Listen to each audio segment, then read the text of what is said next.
Welcome to the iLearn Virtual Campus. Please sign up for a free iLearn membership on our website, check out our 7th annual conference coming next spring 2021, and let us know if you're interested in hosting events or leasing space on our campus by emailing campus@immersivelrn.org.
Hello, authors. Can you please sit on these chairs on the stage so we can begin the session in 1 minute, please?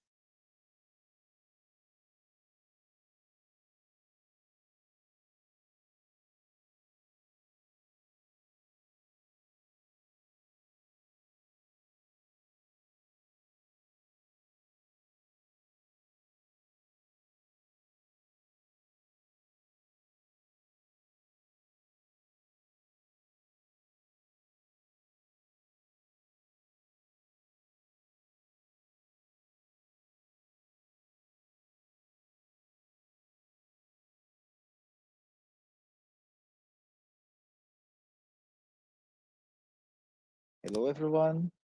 Good evening here from Brazil. We are going to begin our next technical session. I will invite Professor Marcus Tagher,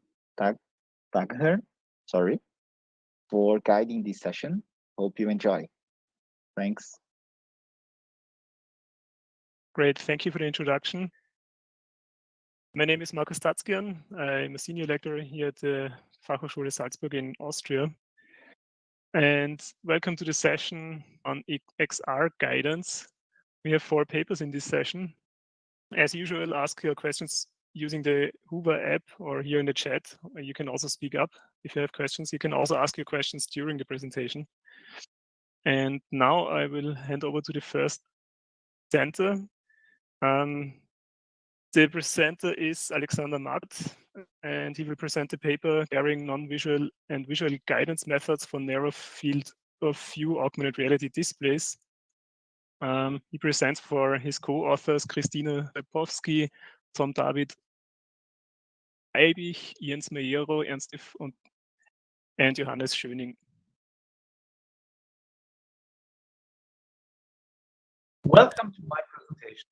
My name is Alexander Marquardt.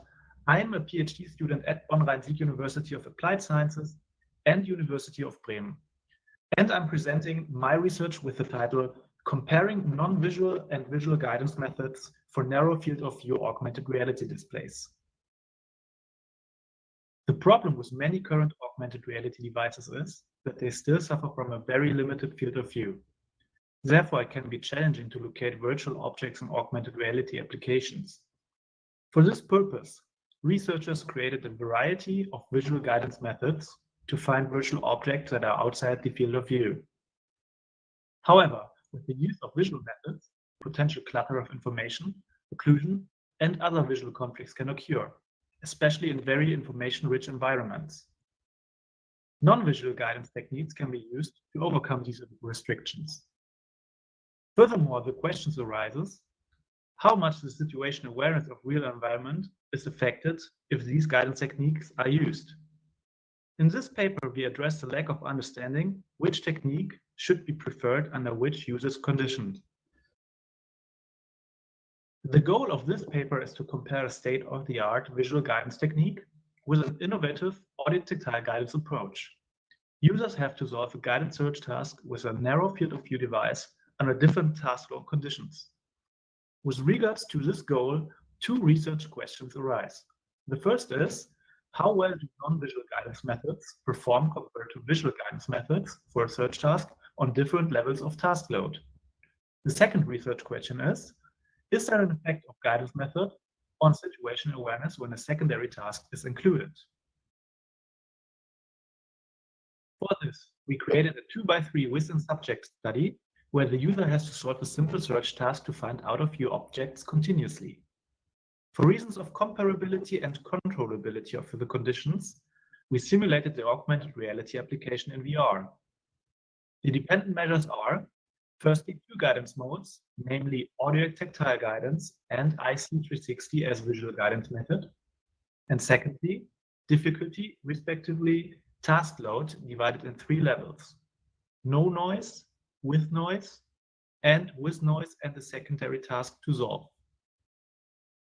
No noise condition uses a static background as environment for the user without any distractions, which can be seen on the top figure on the right.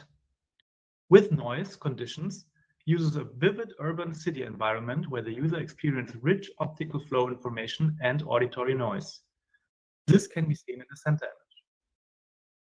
And the last task load condition uses the same environment, but with a secondary task to solve. Here, the user has to react to a moving object in the background during the search task, namely a flying bird. This is illustrated on the bottom image on the right side. For the performance measures, we take a look on the hit rate and the search time of the found out-of-view objects. For the situation awareness measures, mainly the performance of the bird detection and the questionnaire ratings were analyzed.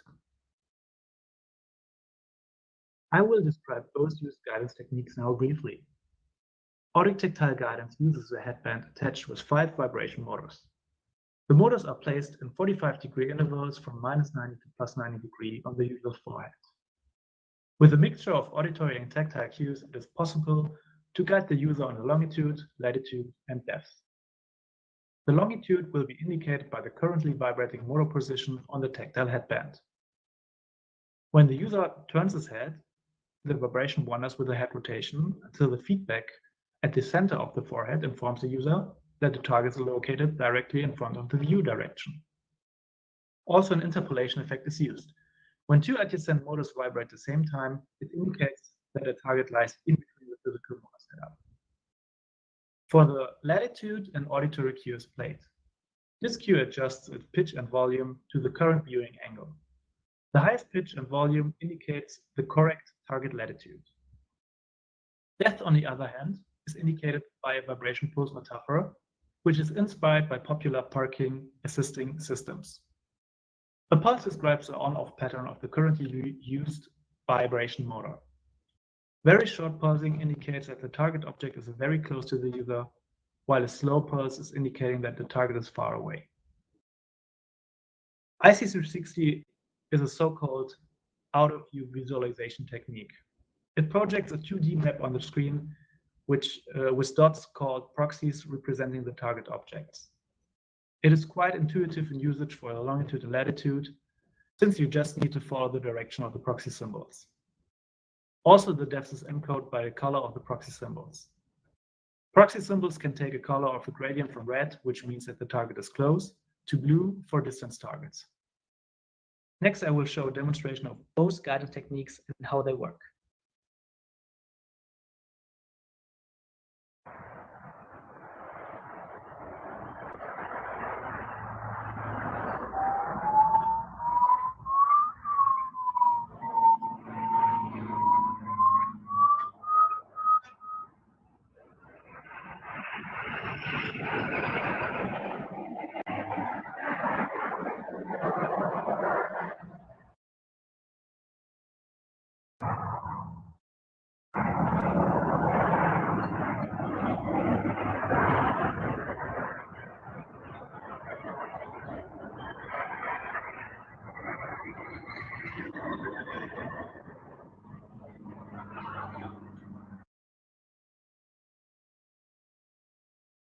Next, I will report about the performance measures of the user study. Regarding the hit rate, both guidance techniques are comparably high for all task load levels. Only audio tactile guidance had a significantly higher hit rate for distance-located targets. Regarding the search time, unsurprisingly, IC360 was faster than the audio tactile mode at each task load level. Only distant targets took significantly longer to find with IC360 compared to finding closer located targets. Regarding the situation awareness measures, we analyzed the secondary task, namely the bird detection task. The users noticed the bird 28% faster with audio tactile guidance compared to the visual guidance mode. We also counted how often the bird enters the total HMD field of view while the user was solving the search task. Here, using audio tactile guidance led to less field of view entries until the bird getting noticed. Furthermore, users could detect the bird better with audio tactile mode, while more birds have been overseen using IC360. Finally, users stated in the questionnaire that they could concentrate better on the secondary task when using audio tactile guidance. Subjective cognitive workload during the experiment was measured by the NASA task load index. Here we found out that there was an effect of task load on cognitive workload. A lower overall workload level was measured in the condition without noise compared to the condition with noise and noise with secondary task. The affected NASA TLX workload subscales were mental demand, performance, and frustration. Also, there was a marginal effect of guidance mode on the frustration subscale that indicate that users felt a higher frustration using IC360 across all task load conditions. Our conclusion of the result is that the choice of the guidance technique should depend on what you need to solve the task best. If the task requires fast search times, a visual technique like IC360 should be concerned. If situation awareness is of predominant importance, non-visual audio tactile guidance might be the better choice. Regarding the hit rate, both methods perform similar results, so the guidance mode could be selected by personal preference. Future work includes the extension of the tactile headband with more vibration motors to achieve a higher resolution for receiving tactile information. Furthermore, it would be interesting to investigate a hybrid technique using visual and non-visual guidance information. However, this has to be investigated more thoroughly in order to combine these techniques in an effective and consistent manner. Another important topic is the ability to enable multiple target guidance with audio tactile mode. Since the current system is only able to locate a single target at a time. Finally, the integration of eye tracking would be a promising approach, for example, to improve object selection during the search task. This was a presentation for the paper with the title Comparing Non-Visual and Visual Guidance Methods for Narrow Field of View Augmented Reality Displays.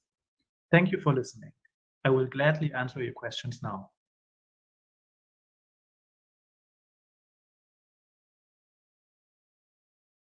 Great, let's thank Ike.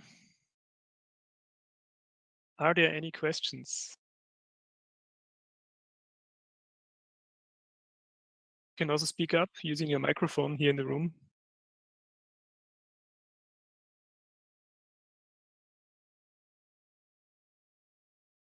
Yeah, so I will start with a question. What I understand now, you mix audio and tactile cues to indicate different directions. I think you use tact cues for horizontal navigation and audio cues for vertical orientation. Do you imagine expanding one of these cues to add the missing direction cue? Can only use one feedback. Which missing direction cue do you mean? I mean, you have both cues. You have the tactile cue for the horizontal direction and the audio cue for the vertical direction. Is that correct? Exactly. Could you imagine using only tactile cues for both directions, for instance? Only tactile cues. Now I understand. I can imagine, yes, but this would be like require like a huge extension of the tactile setup, which consists right now only of 5 vibration motors. across the temples and the forehead. And if we would try to use only tactile cues, it would require to have like a much higher resolution, probably all over the head, consisting like many or much more vibration motors, across the whole head to indicate like other directions than only the horizontal way. Thanks. Can you close your microphone when I'm talking? I think there's a feedback loop. Steve Feiner asks, did you consider comparing different versions of IC360 in terms of size, color, and contrast relative to the real visuals?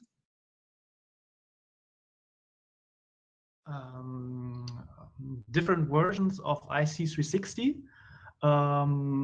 We considered different versions of it since IC360 developed over time. So we already use the most advanced version of it, which minimize visual problems like clutter or occlusion, since it got visually reduced a lot. Regarding to color properties, we just took it how it was. We didn't adjust it more advanced. But yeah, this would be like an interesting approach for the future comparison maybe.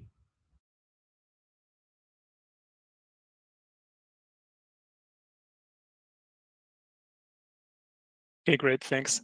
So let's thank the speaker again. If you have more questions, you can also ask them later on, also in Hoover. There is a array of questions. So let's welcome the next speaker. Bing Xu will present paper Fine-Grained Visual Recognition in Mobile Augmented Reality for Technical Support, co-authored with Sinan Güven. Hello, everyone. Thanks for listening to this talk. I'm Bing Xu from IBM Research. I'm glad to have this opportunity to share with you our work, Fine-Grained Visual Recognition in Mobile Augmented Reality for Technical Support. This is a collaborative work with my colleague, Sinan Güven, in IBM Research. AR is more and more widely used for remote collaboration, training, and entertainment. Our research primarily focuses on addressing challenges in technical support domain.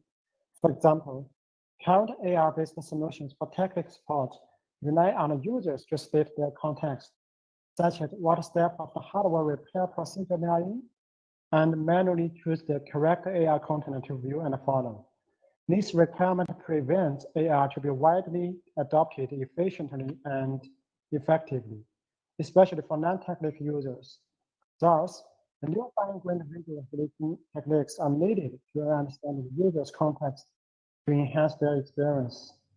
However, there are various challenges associated with creating such visual recognition algorithms for AR. We use this desktop and repair as an example. First, the viewing distance matters. For example, in Figure A, the mobile AR application camera is too far away to recognize the small battery. Second, the viewing angle matters. Figure B is the machine being viewed from a particular angle where the battery is occluded by wires, whereas in Figure C, the battery is clearly visible. Third, the noisy input is a big problem. As shown in Figure D, the battery is temporarily occluded by the user's hand or tools. It's also common that the input images are captured by a moving camera, hence can be blurry at times. All these factors make the input image noisy for the visual recognition model, making it really difficult to achieve reliable and stable recognition results. In addition to the challenges above, our solution must be designed to work within the resource and power constraints of mobile devices. First, let's take a look at the existing visual recognition approaches. The traditional visual recognition models are basically convolutional neural network-based approaches. They only recognize object categories, for example, a cat versus a dog. However, they are not fine-grained enough to be able to distinguish the species of similar birds. To solve such problem, more approaches are proposed for fine-grained visual recognition. Although such methods work well on well-taken images of the objects, in reality, they cannot be used in our problem for hardware space recognition directly, since they share the same assumption that the distinguishable parts are adequately captured in input images, which may not be the case in practice. They recognize the 3D object and ensure more details to be captured. Several researchers proposed to use multiple images from different viewing angles as input for recognition. They usually assume that the users know how and where to take the input images, which would not work in our case. To address this problem, we rely on regions of interest, or ROIs, for a given object. ROIs contain particular areas of the object, which may contain visual changes. So, by focusing on ROIs instead of the entire image of the object, we significantly increase the accuracy of our fine-grained visual recognition algorithms. First, we create ROI candidates by segmenting the object into smaller voxels in 3D space, which may contain visual changes. The 3D feature points detected in AR scanning are accumulated to form the 3D representation of the object. Then, we remove the outliers, apply a voxel grid downsampling on point cloud, and estimate the normals of the ROI surfaces. The last figure on the left shows the sample ROIs mapped to the object. The next step is to identify which ROIs contain the visual changes among all the states. To do this, we crop and zoom into ROIs leveraging the camera poses in AR and concatenate them as one image, which are further used to train a classification model. Then, we can find out the ROIs by checking the gradient activation map. The figures on the left show the results of the GradCam, and we can see the pen was highlighted. On the right, the figures show an ROI concalculated image. We can also notice that the battery and the CPU are highlighted as they are removed between different states. To leverage the identified ROI images for visual recognition, we propose a discrete CNN LSTM model. The feature extraction module consists of multiple feature extraction branches, each of which take the concalculated ROI image as input. A specific branch only runs whenever there's an ROI image update for the corresponding concalculated input image to minimize the computation overhead on feature extraction. We concalculate all the extracted image features after pulling layer into a single feature vector, which presents all critical visual information for state recognition, and design LSTM layers to aggregate the temporal information for final classification. We also made additional optimizations like ROI occlusion detection and optimal frame selection, leveraging the data from AR sessions.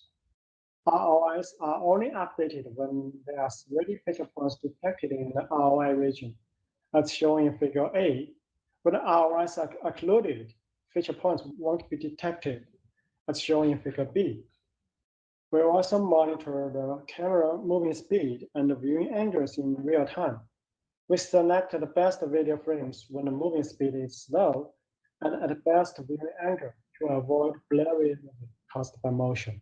For evaluations, we first take the CPU replacement task of a desktop machine as an example. This slide shows the 6 states in this task. We did 200 tests for each state, and the confusion matrix shows the accuracies are well above 95%, except step 2, which requires detecting a very small fan connector. The figure on the top right shows the performance with the without ROI capturing of 3 models. LW means light-weighted basic CNN model without multi-branch and LSTM design in the DCL model. And we fine-tune a VGD 16 model as comparison. We can see without the ROI capturing, if we feed the raw images as input, the accuracies are only around 15%. with the ROI capturing, the accuracies are improved to 97%, and the DCAR model achieves the best accuracy. The bottom left figure shows the impact of ROI sizing. And we find a size of 5 centimeters works best in our application. The last figure shows the false rate and the latency with different number of trials. More trials brings down the false rate, but the latency was increased. Now let's take a look at a demo in debugging mode. The captured ROIs are shown on the top left corner.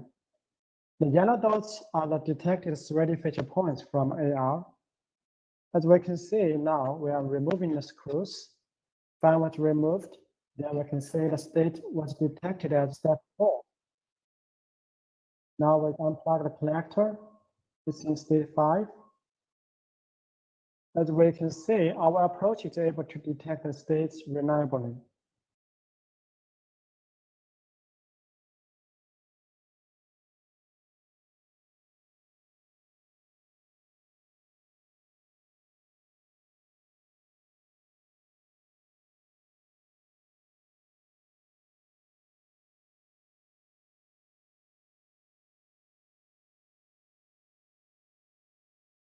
Now let's take a look at another demo of replacing wireless card on a laptop.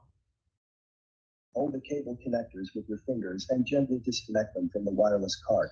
As we can see, the two collectors are very small. However, our approach can reliably detect them.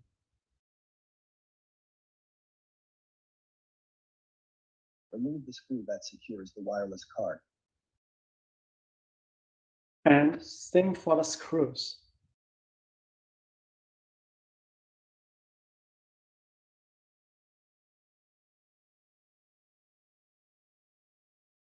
Carefully pull the wireless card upwards and away from the slot. So in the whole process, the users just need to follow the steps, which are automatically displayed. Thanks for watching.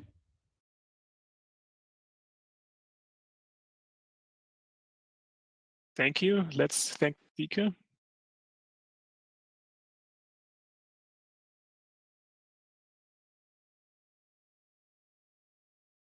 We have one question in the chat. Can you detect and recover if the user performs the incorrect operation? Yes, so this model is trained with predefined states. So for example, if you jump from state 1 to state 3, then we can detect it. So we can give instructions that you should perform state 2 instead of state 3. So for now, we are, the model will just detect the predefined states. If it's just a state that's not included in the training data, we are not able to detect it yet. Does that answer your question? Yes, mostly. I was thinking of cases where the user is instructed to unplug wire 1 and they unplugged wire 2 by accident. If you could sort of say, undo what you just did and go backwards. Yes, so actually these two wires, they could be two different ROIs, the region of interest. So if the other wire is not captured by our algorithm, then we will just ignore the other wire. So the state will only depends on the region of interest. Okay, thank you. Yeah.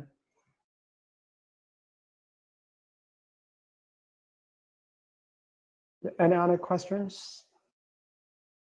Yeah, exactly. And other questions? I have a question. Do you consider usage in your analysis, or could you use tool detection to refine your approach? What do you mean by tool detection? What we saw in the video was that somebody used a screwdriver to manipulate. Okay. Yeah, so the demo is showing the app in real action. So basically, for now, it's depending on the region of interest. Actually, in our future work, we are considering to bring the video data for example, the action data, if you are removing the screws or open the cover, so we want to detect the actions of the human to improve the results.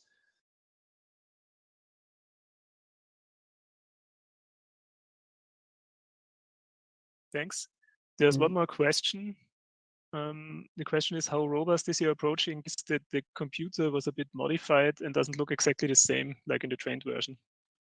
Yes, so actually we did a lot of experiments on desktop computers or laptops. So basically when you define some states, you may have minor changes within your data, even they have the same state. So as long as you have more and more data, then your accuracy will be much higher, because these changes that's within a certain state, they just contribute to the same state, right?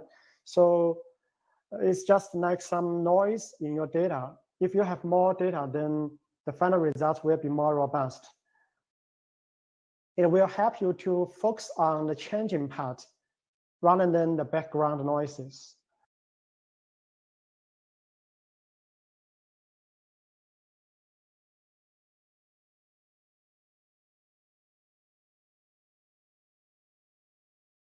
Yes, I saw the other question. Yes, so basically, it's a matter of the data you have.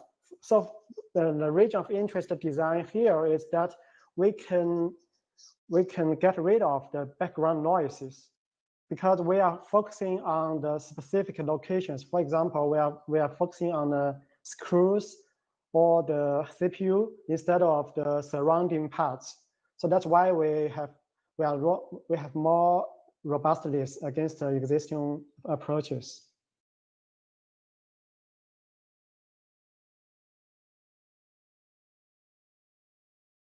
Okay, great, thanks.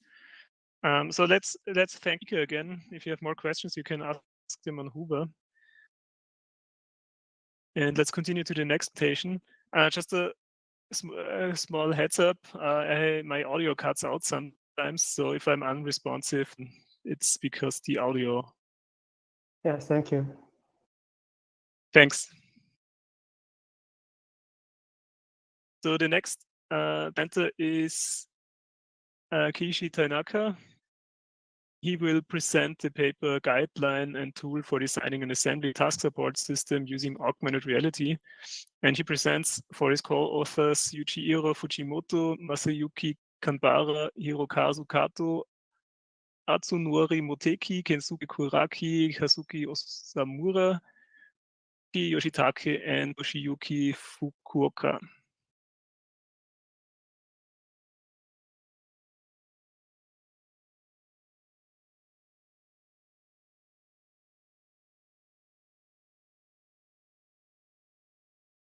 Hi, I'm Keiichi Tanaka from Nara Institute of Science and Technology. I will talk about our idea for creating AR guidelines. The development of AR applications significantly became easier due to the availability of high-performance devices and software. This makes it possible for creating AR task support systems based on work procedure manuals such as assembly tasks or factories. But creating an appropriate AR system requires focusing on design. And we strongly believe that information design is one of the most important parts of this process. Information design is the practice of the appropriately providing information or work procedure to the worker. For example, when installing a connector into a correct slot or motherboard with many other slots, directly displaying a 3D animation on the installation location would be easier to understand. But 3D animation would be complicated and confusing in complex tasks like rope work. In this case, the use of video is a better choice. Furthermore, these presentation methods may not be available depending on the tracking technology used. Thus, Deep knowledge and experience about AR is necessary for making appropriate information design. We imagine that some people in factories have little knowledge and experience in selecting an appropriate presentation method for AR task support. Therefore, we aim to create a guideline to enable those people to easily do information design for appropriate AR task support systems for assembly tasks. Developers usually refer to the guidelines given by companies when designing AR systems. These guidelines contain a lot of know-how for creating AR systems, but they are for general AR systems and not specifically made for task support. There is also a question area-based guideline. This provides recommendation on the presentation method for various tasks by answering a simple questionnaire about task and developer's condition. However, actual tasks involve smaller and various subtasks. This study does not consider information design for each individual subtask. So we have created a guideline for appropriate information design based on subtasks. Previous studies have explored many presentation methods. Our idea is to filter from these presentation methods to possible method according to subtask type and tracking degree of freedom. First, the subtask type is a unique set of our guideline that we empirically determined based on several tasks to create this guideline. And combination of these subtasks can represent most assembly tasks. Second, tracking degrees of freedom is a representation how many of the 6 degrees, 3 position, and 3 rotation can be detected on a head-mount display of an object in the task scenarios. And in most cases, presentation method with highest standard level like using 3D models or animation have expensive costs of implementation. On the other hand, low assistant level methods like using images or videos costless. We also empirically find that using low-cost presentation methods can improve the work efficiency of many subtasks. On the other hand, we also believe in the importance of high-cost presentation methods for key subtasks. Therefore, our guideline basically recommends the selection of low-cost presentation methods. Also, our guideline may give a tool to help users detect the key subtasks. And user can use these to select the appropriate presentation method. Then, based on our idea and policy, we have created and released a web tool named Dr. AR. To use our tool, first, check the content of the assembly task and decompose it into several subtasks using the 6 subtask types. Then, for each subtask, decide the degree of freedom of the tracking technology to be used. Then, for each subtask, decide the appropriate presentation method according to our idea and policy. Finally, the output is an information design table that summarizes the presentation method selected for each subtask. The user can develop the AR system by referring to this design table. Here is an example of the actual use of the web tool. There are some checkboxes and columns and pull-down menu. Let's say you have PC assembly task. First, select and input the subtask type, in our case, selection. Second, type in the instruction content. For example, take a PC power unit. Third, input the type and degrees of freedom of PC power unit. For example, if use high performance HMD like HoloLens, 3D position rotation, like this, and input the name of the object.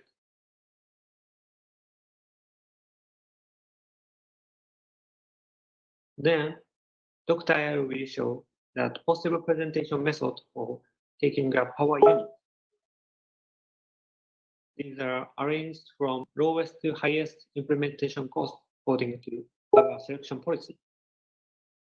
In addition, when you forward the cursor over each presentation method, a simple video will automatically play. These previews will make the selection easier by comparing them. We provide an aid tool for detecting the key subtasks if you check the box for work environment or developers conditions. Dr. AI will display a recommendation in the result. This support makes it easier to do information design. We then conducted 2 experiments in the proposed guideline we made versus existing guideline big companies made to evaluate the effectiveness for our guideline. First, we confirmed how the use of our guideline affects the information design and creating AR system. We compared information design in proposed guideline and existing guideline. We tested it in 2 tasks, PC assembly and log work. Second, we implemented the AR system based on our guideline. Then confirm how the system affects the task support. We compared participant work efficiency among AR systems created from information design of experiment 1. The results show that the participants who used our guideline tended to create information design using simpler presentation method.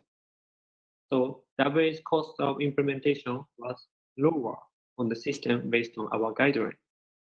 Furthermore, participants who used our guideline made no mistakes. These mistakes include selecting unavailable presentation method. In the second experiment, although there was no significant differences overall, we find that the system based on our guideline decreased the task error in specific subtasks. Please refer to our paper for more detail. However, the participants and tasks in this experiment were limited. Our original targets are factory workers and industrial level assembly tasks. They are different from those in the experiment. Currently, we release our web tool so that many active users can try, hopefully including our target users, to improve and truly evaluate this guideline. I would like to encourage everyone to please try and use our tool. Then, we will improve this guideline to develop the authoring tool for creating AR system. That's all.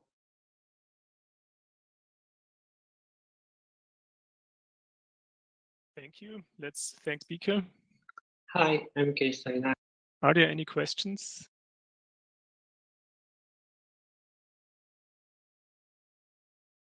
I have a question. So you developed this procedure and the output are recommendations of how to send the information. But did you collect back on the guidelines, the forms themselves? Was the language understandable for everybody, or did you encounter issues, difficulties understanding technology that you used? Sorry, I couldn't understand. Could you stand differently? You encounter any? So did your participants that used these guidelines encounter any issues understanding the terminology that you used in the guidelines, or was it clear what you meant with tracking approaches, for instance? Yes, our guideline shows the tracking the details, but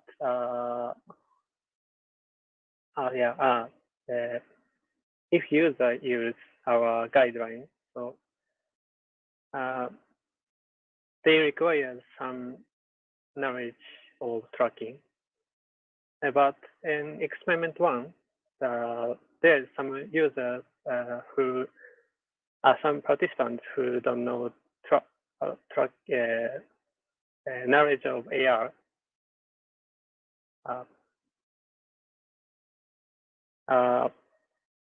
Then they had one long study about tracking registration and HMD about AR. So then they could study, they could use our guideline. So our guideline requires not so high knowledge about AR,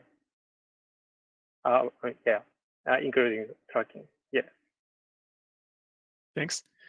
Steve Feiner asks, beyond issues of degrees of freedom needed, have you considered the effect of level of accuracy and precision needed for a particular subtask? Yeah, that's it. We also think this is very important.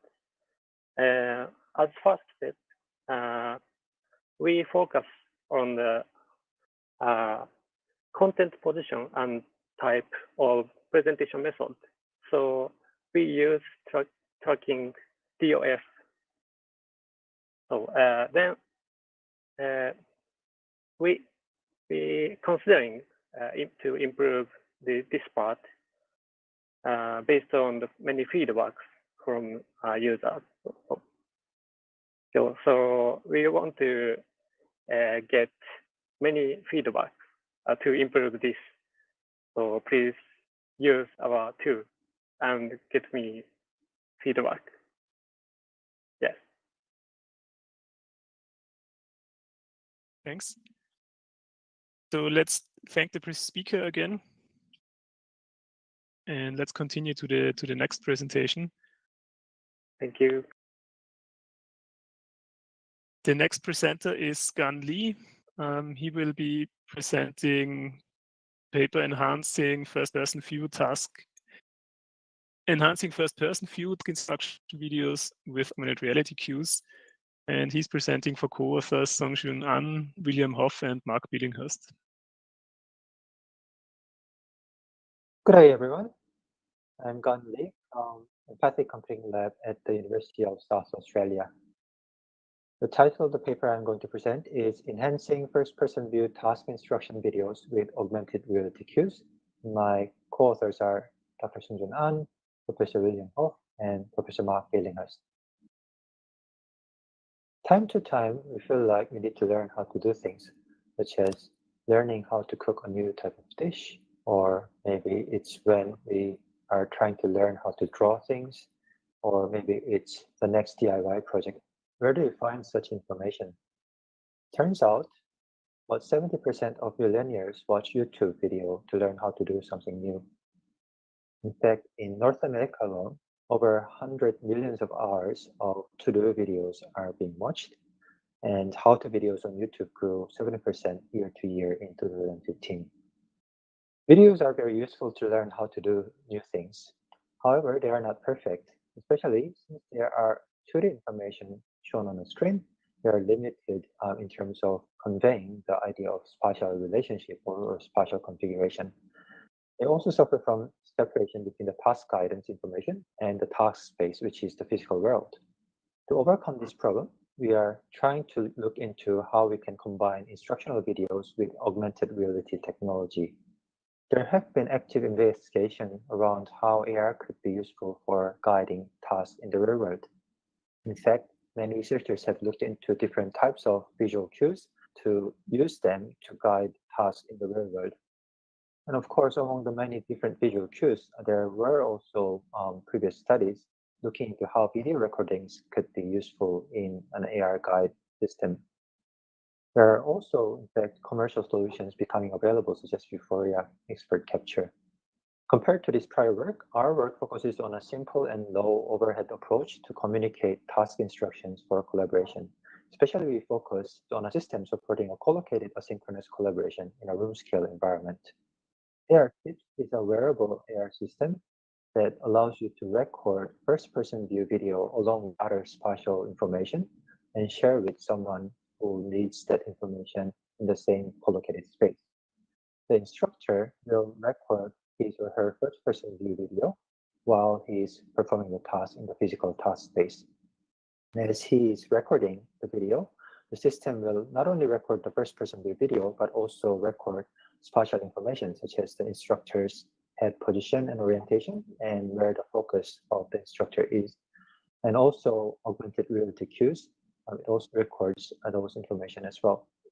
Once the task guidance information is recorded, it can be shared over onto the cloud server and then shared to a viewer who will be located in the same physical task space, but at a different time, watching the first-person view video along with other spatial cues.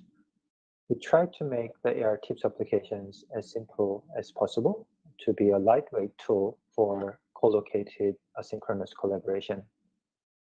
The visual cues that we designed and implemented in AR tips include a video inset and view focus cues such as the white arrow and the white circle that indicates where the instructor's focus is. The system also supports visual cues for highlighting objects, such as the red circle and a glow around it. The system is implemented based on a Microsoft HoloLens and using Unity 3D game engine. Here's a short video clip of how the system works. First of all, the instructor will record the instructional video using our AR tips. Come to this shop, pick up this card, and place it there. Next, pick up this white adapter and place it there. After the video is recorded, it is shared to another user who is trying to learn how to do things. Come to this shop, pick up this card, and place it there. Next, pick up this white adapter and place it there. Next, come to this wall. Count the number of yellow sticky notes on this wall and write that number on this cell on the whiteboard. We tried our AR tip systems in several use cases, such as setting up a seminar room or operating a copy machine or as a tour guide into our lab spaces. In order to formally assess the proposed concept, we conducted a user study. The main research question of the user study was how do AR cues affect user performance and experience while following instructions on a first-person view video. The study was designed as a within-subject experiment with two conditions. The first condition was video only as the baseline condition, and the second condition was video with AR spatial cues. The task was preparing an office room for a VR demonstration following the task instructions provided on the AR tip system. This picture shows the user study environment. The user study followed the following procedure. First, the participants were welcomed and introduced to the study. After then signing the consent form, they filled in the demographic questionnaire. Next, the study was split into two sessions. The first session was focusing on the viewing task, while the second session was on the ordering task. In the viewing task, participants had to perform following the instructions shown on the AR tip system under two conditions and answer to the questionnaires as their subjective feedback. We also collected objective measurements such as task completion time and number of errors. The second session on the ordering task was more exploratory style user study, and they were given a task to record a first-person video. 18 participants were recruited from our local university. 3 of them were female, and their age ranged from 22 to 40. Most of the participants were familiar with AR interfaces, which made the minimal impact from the novelty bias. The results showed that the condition with the AR spatial cues significantly reduced the task completion time and also the error made by the participants. Based on the user activities collected through a system log file, the results also show that the angular difference between the focus point of the user and the video was significantly reduced in the condition with the spatial cue. The results also showed that the participants had to rewind the video less number of times in the condition where the augmented reality spatial cues were available. In terms of subjective feedback, we collected task difficulty and mental effort. The results showed that the condition with the spatial cues had made the task significantly easier and also significantly reduced the mental effort. The results from the system usability scale indicated that the condition with the AR spatial cue had significantly higher usability compared to the condition without the spatial cue. The results from the custom rating items indicated that the participants enjoyed the experience, was able to clearly understand the task instructions, and was able to clearly understand where to look at, and was able to focus on the task activities significantly more in the condition with the spatial cues. All except one participant preferred the condition with the visual cues. Only one participant had no preference between the two conditions. When participants were asked the reason why they preferred condition with the AR spatial cues, they answered they were able to focus on the real-world task more compared to the other condition. Participants appeared to be paying attention to the spatial cues rather than the video instead itself. 2/3 of the participants indicated they preferred the view crocus cues amongst other visual cues. In the second session, the participants were asked to create an instructional video using AR tips. The results indicated the AR tips were very useful and easy to use to create instructional videos. We also asked participants what are the suggested improvements for the AR tip systems. There were 3 major themes identified. First was to improve playback controls, such as allowing the user to change the playback speed or allowing them to jump to a specific part of the instruction video. Improving visual elements was another common theme in the user's feedback. Participants also suggested to improve the system by supporting hierarchical structures in the instructional videos. Overall, the user study results supported that AR cues can improve users' task performance and user experience. The AR cues were found especially effective on guiding users' focus and attention in the real-world space. The user study also identified rooms for improvement in the playback control, supported visual cues, and content structure. We also note that we need further investigation with longer-term real-world tasks in follow-up user studies and with wider pool of participants.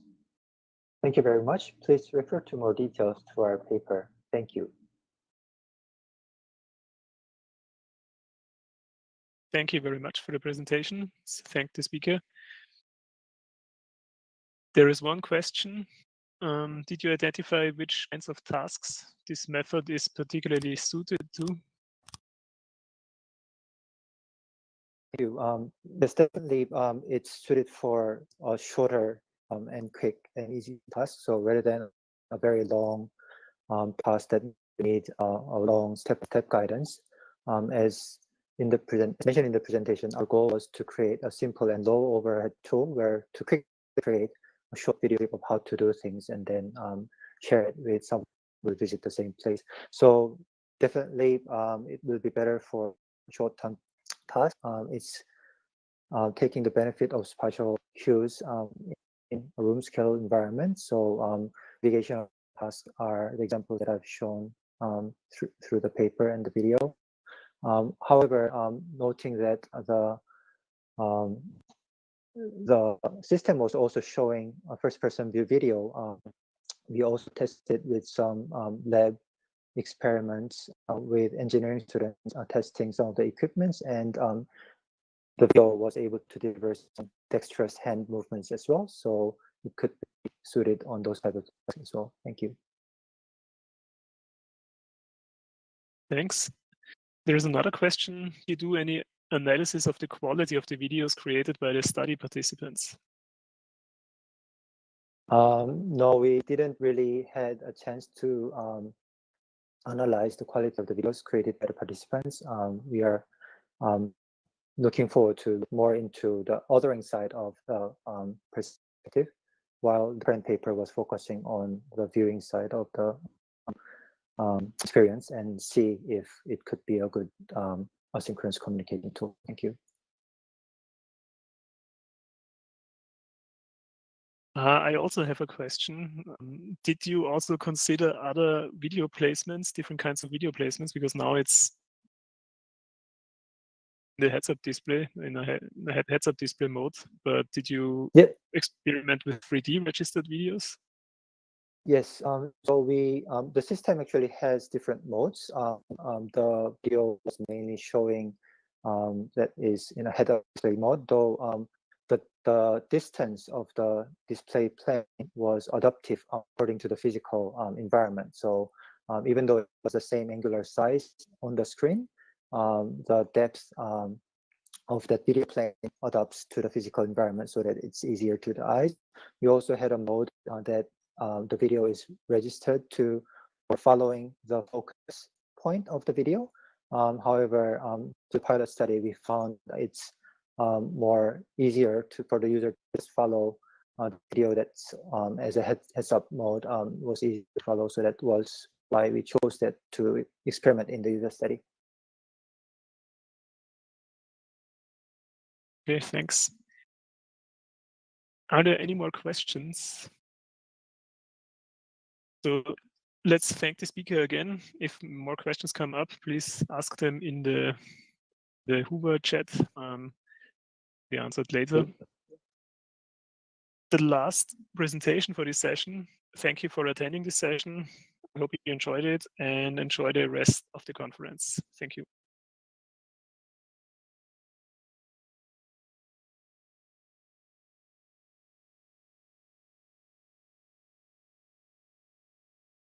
Peraí.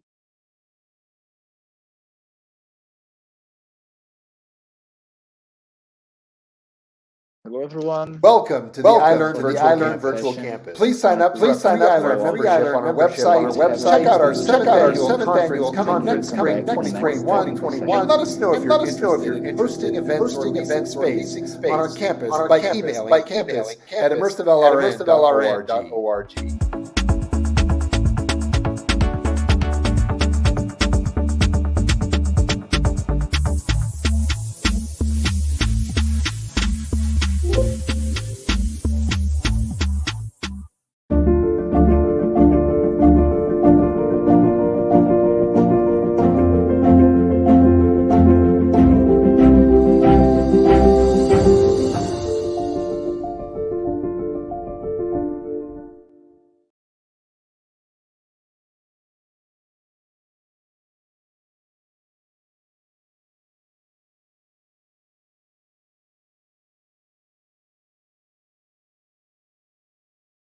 Can I please request the presenters for the next session to come on stage, please? So we can start getting set up.